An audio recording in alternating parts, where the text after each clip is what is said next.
My parents abandoned me to fix their marriage. Now, they want me back to get their inheritance. I'm 25. Growing up, my parents' marriage was like watching a volcano that never stopped erupting. They were fundamentally incompatible from the start.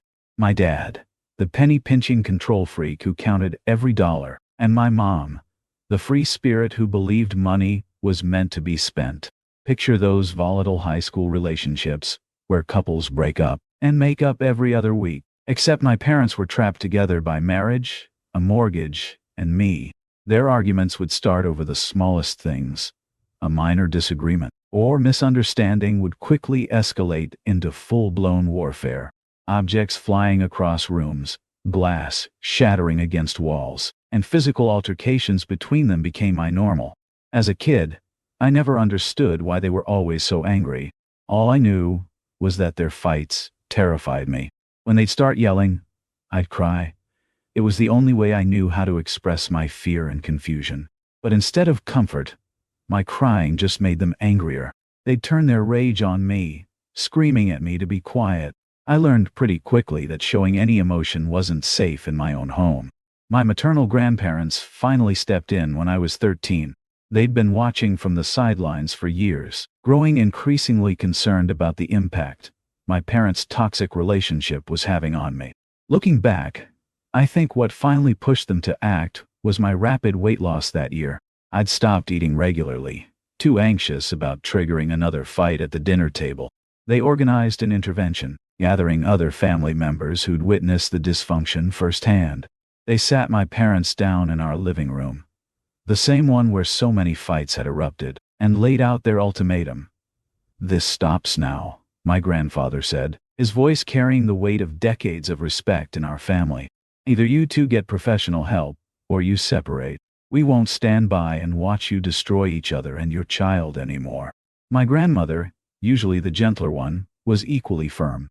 "Look at your daughter," she said, gesturing to where I sat, thin and pale, in the corner. "Really look at her. Is this the life you wanted for her?" For once my parents were silent. Maybe it was seeing their behavior reflected in the eyes of people they respected. Maybe it was finally noticing what they'd done to me. Whatever the reason, they agreed to marriage counseling. The changes were gradual at first. The explosive fights became less frequent. When they did disagree, they started using the communication techniques their therapist had taught them. Our home grew quieter, less tense. I started to hope that maybe things were finally getting better.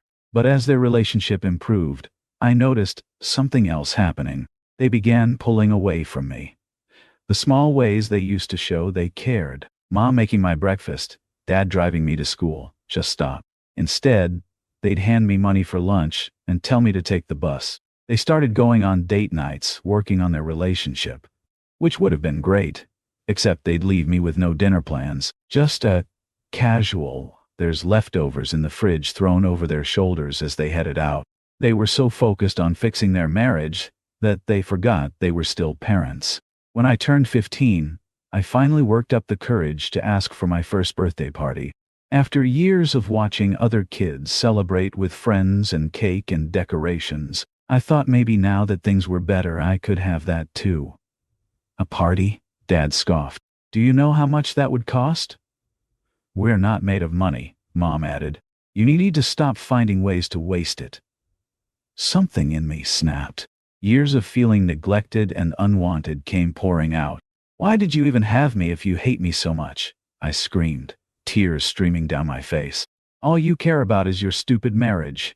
You don't even act like parents anymore." The slap caught me off guard. My mother had never hit me before. The sting of her hand across my face was nothing compared to the cold fury in her eyes. "You ungrateful little brat," she hissed. "You should be thankful we've done as much as we have for you." I looked to my dad for support, but he just shook his head in disappointment. "You need to grow up," he said. "Stop acting like a child." A week later, they called me into the living room. They sat on the couch, holding hands, looking more united than I'd ever seen them. That should have been my first warning. "Your mother and I have been talking," Dad began, his voice eerily calm. "Our marriage is finally in a good place. We're happy together. But there's still one major issue we need to address. He paused, looking me directly in the eyes. You have a problem, he said simply. Having you around is a constant reminder of the mistakes we made when we were young. The counseling helped us realize we share the same feelings. We never wanted to be parents. We tried to make it work, Mom added, her voice distant. But your recent behavior has shown us it's just not going to get better. We need a fresh start. They wanted me to move in with my grandparents immediately. If that didn't work out, I'd have to figure something else out on my own. They delivered this life-shattering news with complete indifference, like they were discussing a minor home repair rather than abandoning their child. I sat there, frozen, as they explained how my presence was the last obstacle to their perfect marriage, how they'd only kept me because they felt obligated, how they could finally be truly happy if they didn't have to pretend to be parents anymore. My grandparents came to my rescue as soon as they heard. My grandmother was livid, practically vibrating with rage as she confronted my mother. "How dare you?" she demanded. "She is your child, your flesh and blood.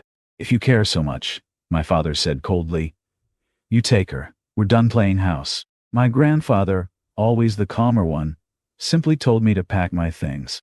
As I stuffed clothes into bags, tears blurring my vision, I kept hoping my parents would change their minds, that they'd realize what they were doing and stop me.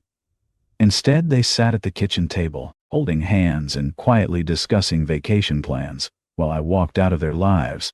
The first few weeks at my grandparents' house were the darkest of my life. Nightmares kept me up at night, dreams where I was banging on my parents' door while they pretended not to hear me. The stress manifested physically. I developed stomach ulcers, lost more weight, and my grades plummeted. I kept calling and texting my parents, desperate for any response. But my calls went straight to voicemail, and my texts were left unread. Each rejection felt like another knife in my heart. One day, as my grandmother was combing my hair, something she'd started doing to comfort me, she broke down crying. "I'm so sorry," she sobbed, her hands trembling. "You deserve so much better than this. We love you so much, sweetheart." That moment was my wake-up call. Here was someone who genuinely loved me, hurting because I was hurting. I realized I had to start healing, if not for myself, then for my grandparents, who'd taken me in without hesitation. 6 months passed. Most of our relatives had cut contact with my parents after learning what they'd done. Meanwhile, my parents seemed happier than ever, posting pictures of their cruise vacation on Facebook, looking tanned and carefree. Then yesterday, my mom called out of the blue. My hands trembled as I answered the phone. "Hello?" I said, barely able to get the word out. "Sweetie?" My mom's voice was softer than I remembered. "How have you been?" The question hung in the air like smoke. 6 months of silence, and that's what she opens with? "What do you want, Mom?" I managed to keep my voice steady. "We've been thinking," she paused, choosing her words carefully. "Your father and I, we want you to come home." Home. The word felt foreign in my mouth. "Yes, we've realized we made a mistake. We miss you.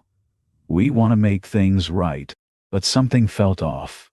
Her words were too perfect, too rehearsed. There was no emotion behind them, no real remorse. "If you missed me so much," I said, my voice growing stronger, "why did you wait 6 months to call? Why didn't you answer any of my calls when I was crying myself to sleep every night?" "Honey, we needed time to." "To what? Go on cruises? Live your perfect life without me? That's not fair," she protested. "We've changed. We want to be a family again." I laughed bitterly. "No, Mom. You're lying. I don't know why, but you're lying." The truth came out 3 days later through my cousin Jack, who'd overheard a conversation between my paternal grandparents and their lawyer. They'd updated their will with a condition. My dad could only access his inheritance if I co-signed, and the money was split equally between us. Otherwise, everything would go to charity. The pieces clicked into place. The sudden call, the rehearsed speech, the desperate attempt to get me home. It was never about missing me. It was about the money. My grandmother insisted on confronting them. I sat in the living room, listening as she made the call on speakerphone. "How dare you?" My grandmother's voice shook with rage. "Using your own child like this? Mom, you don't understand," my mother started. "This inheritance would benefit everyone, including her." "Don't." My grandmother cut her off. "Don't you dare try to justify this. You abandoned your child, ignored her for months, and now you only want her back because of money? She's my daughter," my mother protested weakly. "I have a right to." "No." My grandmother's voice turned ice cold. "You lost that right the moment you chose your marriage over your child, the moment you told her she was a failure. You're not my daughter anymore. I'm ashamed to have raised someone so inhuman." The silence that followed was deafening. "Mom, please," my mother whispered, but my grandmother had already ended the call. "I've blocked their numbers now. While our relationship may never be repaired, I'm learning to accept that. I have my grandparents, my Aunt Maria, and other relatives who genuinely care about me. My debate team coach has become a mentor, helping me look into college scholarships. I'm starting to dream about the future again. Last night, I sat on the porch swing with my grandfather, watching the sunset. He put his arm around me and said something I'll never forget. "Sometimes the family you're born into isn't the family you're meant to have. But you'll always have a home with us." For the first time in my life, I truly believe that. I'm finally surrounded by real love and support, by people who choose me every day. And you know what? Sometimes you think you're alone, but there are people always ready to give you a hand. That's more than enough.